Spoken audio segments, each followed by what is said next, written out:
baca tentang Fatihah ya, karena sampean pasti sering baca Fatihah. Supaya apa sekaligus jadi jimat lah gitu. Jadi kalau kamu sering di jalan-jalan yang mungkin sepi atau mungkin kan tidak semua teman Grab itu nasibnya bagus yang di Semarang Jogja. Mungkin yang di Kalimantan di Papua kan ada yang 10 kilo gak ketemu rumah, ya kan? Ya lihat di TV-TV itu kan kasihan kan. Sudah 10 kilo gak ketemu rumah, penumpangnya kewekar preman tuh kan. Ini makan orang enggak kan gitu. Kan ujiannya dua. Kalau penumpangnya cantik itu ya kecoba syahwat, kalau preman takut. Jadi orang itu selalu ujian itu. Sing sedengan itu kan jarang orang itu. Jadi kalau penumpangnya perempuan cantik ujiannya itu syahwat, kalau preman ujiannya ketakutan. Kalau orang yang lemah bawa uang ujiannya kamu ingin garong. Jadi hidup itu memang semuanya ujian. Liyabluwakum ayyukum ahsanu amala. Makanya saya sering ditanya oleh teman-teman, Gus, nah ujiannya kenal wong wedok elek piye? Sama, kenal wong ayu ujiannya syahwat, kenal wong elek ujiannya ngenyek, itu sama-sama dosa. Syahwat ya dosa, ngenyek juga dosa. Wah elek keriting untune metu ya dosa ngomong gitu. Kadang-kadang orang berpikir enak kancanan wong elek gak dosa. Kata siapa kancanan wong elek itu ya dosa karena bawaannya ngenyek. Ngenyek itu menyepelekan itu. Makanya saya itu ya nggak mau berteman sampean. Nanti kan bawaannya ngenyek atau seneng ya tidak tahu saya. Ya sudah ada takdir saja kalau ketemu ya tak ulang ngaji gitu. Tapi ini ngaji terakhir, setelah ini ngaji biasa aja, tidak usah resmi gini. Ngaji kok resmi aneh. Pokoknya nanti suatu saat kalau pandemi sudah berlalu saya akan ngaji Rebone, lalu ini ngaji. Ini ngaji yang kurang bagus karena ngatur kiai kurang berkah ini. Nanti tapi ya lumayan lah masih mau ngaji. Ngaji kok tanggal ini jam ini. Sekarang suatu saat kamu tak panggil, Mas Wahyu datang ke sini jam ini, tidak mesti bisa. Mungkin pas ada acara apa, oh, maaf ke sini pas ngecek pas apa. Gitu. Jadi ya sudah tapi tak maafkan, enggak apa-apa. Takdir ya. Tak bacakan supaya sampean tahu keramatnya Bismillah. Nah sebelum saya bacakan Bismillah Fatihah, tak beritahu tentang ilmu tafsirnya karena ini penting sekali. Fatihah itu dawuhnya Allah, tentu itu dawuhnya Allah. Saya ulang lagi, itu kalamullah. Tapi yang sudah diberikan kesampaian ke kita semua, sehingga seakan-akan itu menjadi dawuhnya kita ke Allah. Jangan salah loh ya, Fatihah itu dawuh Allah, tapi sudah diberikan ke kita. Sehingga posisi kita itu yang punya itu. Nah kenapa ini perlu dijelaskan? Karena nanti ada kalimat iyyaka na'budu wa iyyaka nasta'in. Kalau itu masih kalam Allah, berarti Allah ngomong ke kamu, ngendikan ke kamu, kepadamu aku menyembah. Masa Allah menyembah kamu? Nah sehingga ilmu tafsir itu menyelesaikan itu dulu ya. Saya ulang lagi ya, sebelum sampean sering baca Fatihah, aku yakin ya sering baca. Tapi barokahnya tidak paham itu tidak pernah janggal. Enggak paham itu ya penting supaya tidak iskal, tidak janggal. Sebetulnya di kalimat itu ada yang janggal. Kalau Fatihah itu kalimatnya Allah atau kalam Allah, bagaimana dengan kata-kata iyyaka na'budu? Masa Allah ngendikan ke kita, kepadamu kami menyembah? Masa Allah menyembah kita? Maka penyelesaiannya secara ilmu tafsir gimana? Semua ulama mengatakan, bukan satu dua, semuanya mengatakan di Fatihah itu semuanya diberi kawalan kalimat. Saya ulang lagi ya, di Fatihah itu semuanya diberi awalan kalimat qulu, katakan wahai hambaku begini. Ya, katakan wahai hambaku begini. Nah, begini ini pelajaran dari Allah yang sudah diberikan ke kita. Terus kita mengatakan bismillahirrahmanirrahim, alhamdulillahirabbil, termasuk kita mengatakan iyyaka na'budu wa iyyaka nasta'in. Jangan bayangkan Allah ngendikan ke kita. Kalau Allah ngendikan kita berarti gini, hei Wahyu, ihdinas siratal mustaqim, tunjukkan saya jalan yang benar. Nah nanti kamu terus, ya Allah, Anda aja minta tolong saya minta tolong siapa kan? Jadi panjang kan? Ya, saya ulang lagi ya. Jadi itu di Ulumul Quran diterangkan gimana? Sebelum baca Fatihah, ya. Fatihah itu kalamullah, ngendikannya Allah, tapi yang sudah diajarkan ke kita dan sudah milik kita, sehingga kalimat itu menjadi milik kita. Tapi ya kalamullah, tetap kalamullah, tapi sudah menjadi milik kita. Udah paham ya? Ya pinter nah. Ya, karena kalau tanpa penjelasan seperti ini, Anda akan iskal. Bagaimana Allah, iskal itu janggal. Bagaimana Allah mengatakan iya anak budu? Yang jadi aneh kan? Ya, jadi tak jelaskan secara ilmiah ya. Jadi kata ulama-ulama tafsir, ayat-ayat Quran seperti ini sebetulnya dimulai dari qulu apa? Meskipun nggak dilafatkan. Itu kan sama dengan qul huwallahu ahad Muhammad, katakan kalau Tuhan itu satu. Ya namanya Quran itu kan kalam Allah, membina nabinya, membina umatnya. Makanya dikatakan atau enggak, di sini tersembunyi kata qulu, katakan. Ya, jadi ya ibarat apa itu, kamu ngajari anak kamu lah, le panggil jenengan bapak kulo. Itu maksudnya anak itu, kalimat itu kalimat kamu, tapi kamu ajarkan ke anak kamu. Terus anak kamu bilang, Pak jenengan bapak kulo. Nah ketika kamu mengatakan jenengan, bukan kamu mengatakan jenengan anakku, berarti anakmu itu bapakmu, kan lucu kan? Anak kamu ajari jenengan bapak kulo, kamu engkau bapak saya. Terus anak kamu mengulang jenengan atau kamu bapak saya. Berarti itu kalimat yang kamu ajarkan, tapi sekarang sudah milik anak kamu. Kalau itu kalimat kamu kan lucu, masa anak kamu bilang bapak. Nah itu seperti itu. Jadi ulama memberi solusi atau jawaban iyyaka na'budu. Ya itu sebelumnya ada kata-kata qulu, katakan wahai hambaku, hubungan kamu dengan saya adalah katakan iyyaka na'budu wa iyyaka nasta'in. Terus hubungan kamu dengan saya katakan juga dalam doamu ihdinas siratal mustaqim. Jelas ya, jadi itu kalam Allah yang sudah milik kita karena diajarkan Allah untuk kita. Dong ya? Ya udah dong, gak jelas gak. Tapi bagus, gak jelas tuh bagus. Kalau kamu jelas gak jadi digrab, jadi gubernur. Min azimi fadliha kasratu asma'iha wa fadail ukhra. Ini cerita dramatisnya surat Al-Fatihah. Qala Abu Hurairah radhiyallahu anhu inna iblisa ranna khina unzilat Al-Fatihah. Jadi iblis itu begitu kesakitan. Ini kitab Abu Abul Farad karangannya Sayyid Muhammad Alawi, juga kutipan dari beberapa kitab. Yang jelas beliau sendiri juga ngutip dari beberapa riwayat di beberapa hadis, halaman 1, 2, 3. Ketika Fatihah turun itu iblis kesakitan, kayak orang sakit gigi lah, tersiksa sisanya karena turunnya surat apa? Al-Fatihah. Artinya kalau anda baca Fatihah dijiwai, maka anda melemahkan setan, melemahkan iblis. Wa qala Mujahid khina unzilat Fatihatul kitab ronna fastama indahu asyayatin. Jadi ketika Fatihah itu turun, iblis itu terkapar lah kira-kira, sampai dijenguk banyak setan. Itu di kamarnya di ICU lah kira-kira gitu kalau sekarang itu. Entah Covid entah enggak tahu, pokoknya di ICU sampai dijenguk banyak setan. Enggak tahu bawa apa enggak tahu, pokoknya dijenguk banyak setan. Nah, nyangoni karena ini apa? Ketuanya apa? Pingsan, sakit. Jadi iblis itu sakit sampai dijenguk anak buahnya setan-setan. Ya, semoga kalian semua tidak kenal setan. Kalau kenal berarti teman, apa? Wa qalu misla dzalik. Wa qala lahum laisa mimma taquluna syai'un walakin unzilat suratun laisa ajru qailiha illa an harrama alaihi nar jahannam. Saya ini bukan sakit fisik, kata iblis. Kamu tidak usah jenguk saya, datangkan dokter terbaik, tidak usah. Saya ini tidak sakit fisik. Saya ini sakit karena ada surat yang diturunkan, yang pahala yang melafatkan surat itu pasti selamat dari neraka. Padahal misi terbesar saya ini supaya manusia masuk neraka. Sekarang punya tamengnya. Wah pusing kan? Ya seperti orang lah, goda sampean ternyata sampean setia, itu kan pusing. Nah ternyata tidak setia, itu yang akhirnya ribet kan itu.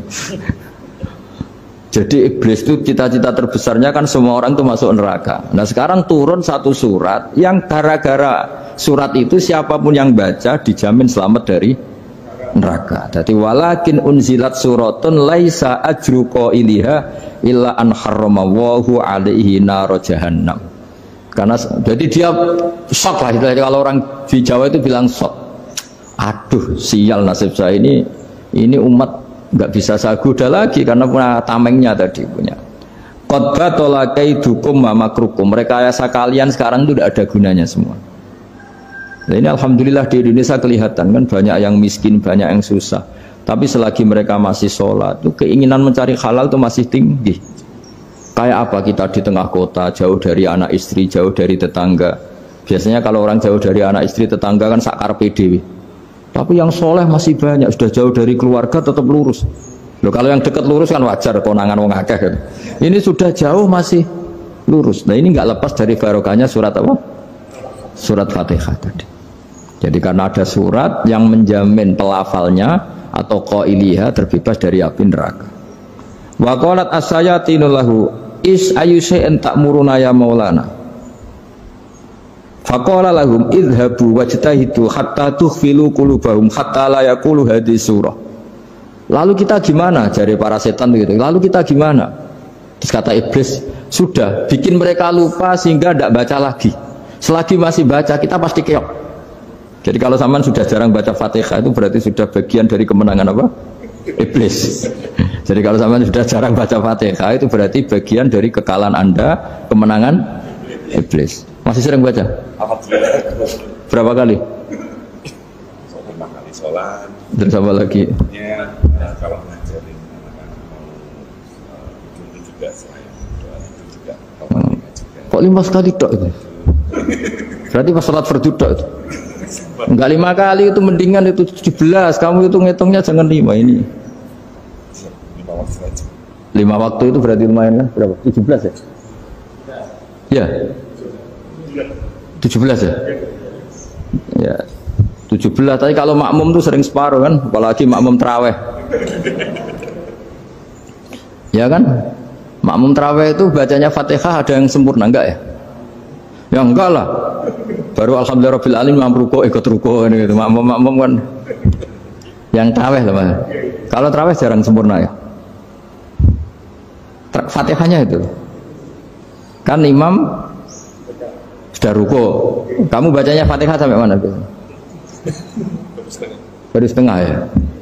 Ya paling pas terawih aja kan enggak sempurna ya. Apalagi kalau imamnya sing kilat tuh waduh malah.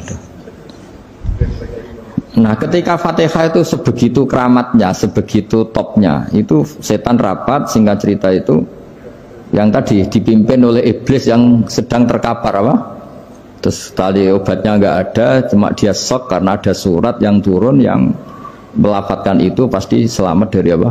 Neraka. Nah ini gimana saran Anda? Terus sarannya adalah bikin orang-orang itu lupa, tidak baca Fatihah. Nah ini rapatnya iblis. Idhabu wajtahidu hatta tufilu qulubahum hatta la yaqulu hadhihi surah.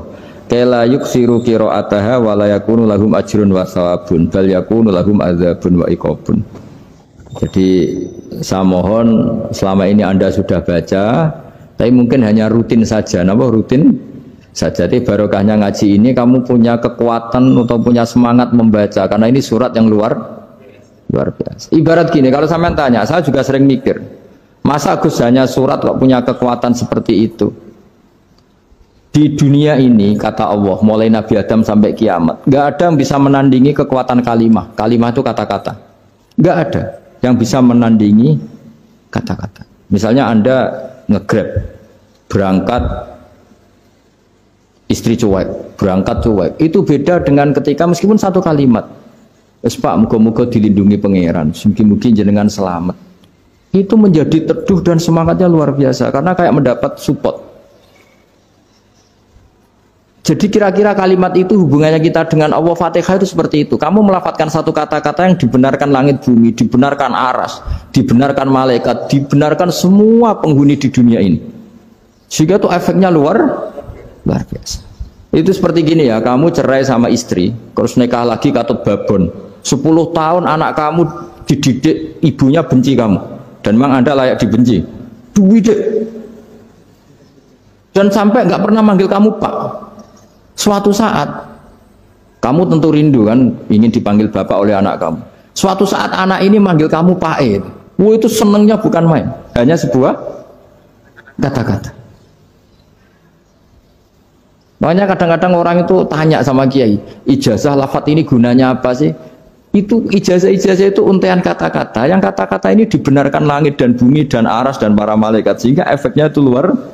Nah ibarat seperti itulah, kamu melafadzkan Fatihah itu melafadzkan kata-kata yang dibenarkan Allah dan Rasul dan semua malaikat, semua penghuni langit. Maka ini efeknya pasti luar. Nah di sini lah orang-orang dulu itu tahu keramatnya itu sehingga Ketika melawan Belanda, melawan Jepang dulu itu kalimat-kalimat itu menjadi mantra yang luar biasa. Doa yang luar biasa. Tapi di era modern karena orang sudah tidak ngerti itu, dianggap itu mantra, jimat, khurafat, bid'ah, waduh ribet menemal. Sebetulnya tidak seperti itu. Memang kata-kata ini kekuatannya luar biasa. Sama kesakitan hati kamu juga karena itu. Wis ngojek wangilan.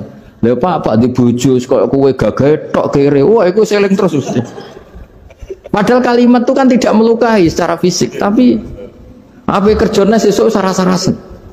Karena terus dengan pengadilan seperti itu kan, ngapain kerja demi perempuan yang seperti ini? Lagi-lagi kata-kata ini luar. Nah bayangkan kalau kata-kata itu adalah kalimat yang diajarkan Allah lewat Rasulnya, lewat malaikat Jibril. Kayak apa kekuatannya itu? Nah, kira-kira Fatihah itu gitu. Kalimat yang baik, kalimatan thayyibah diajarkan oleh Allah dan Rasul. Kayak apa kira-kira kekuatannya? Pasti luar biasa. Wong support yang dikatakan istri kita, anak kita aja luar biasa, apalagi ini support yang diajarkan Allah dan Rasul. Ya makanya saya mohon kalau baca Fatihah, baca kalimat-kalimat thayyibah ketika sholat itu dijiwai. Ya misalnya Rabbana lakal hamdu mil'us samawati wa mil'ul ardi wa mil'u ma syi'ta min syai'im. Engkau zat yang layak dipuji dan pujian ini memenuhi langit dan bumi. Karena kita tahu nggak ada sejengkal di alam raya ini kecuali di situ ada rahmat Allah. Misalnya kamu bisa lewat sampai rumah saya, kamu mungkin anggap biasa saja. Coba kalau ngalami likuifaksi, tahu-tahu bumi ini ambles, bisa ngelewati yang likuifaksi itu luar. Tanyakan orang pernah ngalami likuifaksi di Sulawesi, itu melihat bumi bisa diinjak gak ambles itu, wah luar. Sama nggak ngalami itu sehingga lewat bumi ya biasa aja. Coba kalau ngalami seperti tidur, biasa aja. Coba kalau ada gempa, bahwa bumi tenang ini sudah nikmat yang luar biasa. Masa kamu ngakui nikmat nunggu digituin? Ya kan? Nah, makanya baca Fatihah dijiwai lah bahwa ini kalimat yang luar biasa. Nah, saya teruskan ya. Warwa Muslimun fi sahihihi an Ibnu Abbas radhiyallahu anhuma annahu qala bainama Jibril alaihi salam qaidun dan Nabi itsami anaqidan min fawqih farafa'a ra'sahu faqala hadza babun minas sama futihal yawma lam yuftah qaddu ilal yaum fanazala minhu malakun faqala hadza malakun nazala ilal ardi walam yanzil qattu illal yauma fasallim waqal absyir binuraini qad uti tahuma lam yu'tahuma nabiyyun qablak Fatihatul kitab wa khawatimu suratil baqarah. Jadi suatu saat Jibril ini jagongan kira-kira gitu sama Rasulullah. Tahu-tahu langit itu gemuruh. Langit gemuruh kata Jibril terus semuanya ngangkat kepala ke langit. Ini pintu langit baru ini dibuka, yang sebelumnya tidak pernah dibuka seperti ini. Turunlah malaikat, yang malaikat ini pun malaikat spesial, yang nggak malaikat murahan lah kira-kira gitu, yang nggak pernah turun ke bumi kecuali juga saat itu dengan penyambutan yang luar biasa, dengan semuanya tidak pernah terjadi hanya karena bahas surat Fatihah. Jadi ini surat yang luar biasa, pengawalannya lewat malaikat yang spesial, nggak pernah turun di bumi kecuali saat itu. Penyambutannya juga nggak pernah seperti itu, baru seperti itu. Jadi semuanya itu spesial. Nah, kenapa ini spesial? Karena di situ ada isi puja-puji kepada Allah Subhanahu wa Ta'ala. Ada ikrar kita, alhamdulillahirabbil alamin, arrahmanir rahim. Ikrar ini penting. Kalau contoh paling gampang gitulah. Kamu punya istri selama ini cerewet terus. Suatu saat ngomong, "Pak, tak angen-angen ra ono wong lanang koyo sampeyan."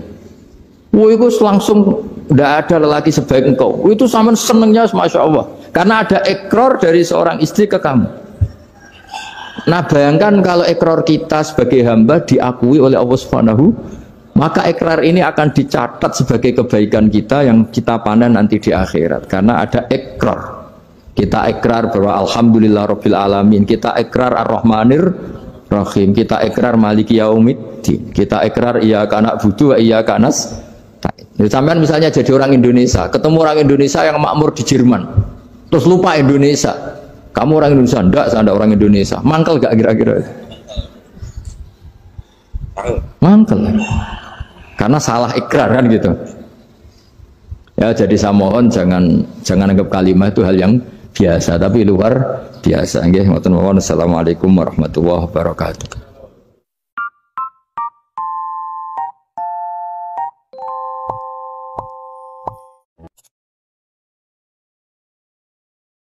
Baca tentang Fatihah ya, karena sampean pasti sering baca Fatihah. Supaya sekaligus jadi jimat lah gitu. Jadi kalau kamu sering di jalan-jalan yang mungkin sepi atau mungkin kan tidak semua teman Grab itu nasibnya bagus yang di Semarang Jogja. Mungkin yang di Kalimantan di Papua kan ada yang 10 kilo gak ketemu rumah, ya kan? Yang lihat di TV itu kan kasihan kan, sudah 10 kilo gak ketemu rumah, penumpangnya kewekar preman tuh kan, ini makan orang enggak kan ujiannya dua. Kalau penumpangnya cantik itu ya kecoba syahwat, kalau preman takut. Jadi orang itu selalu ujian itu. Sedengan itu kan jarang orang itu. Jadi kalau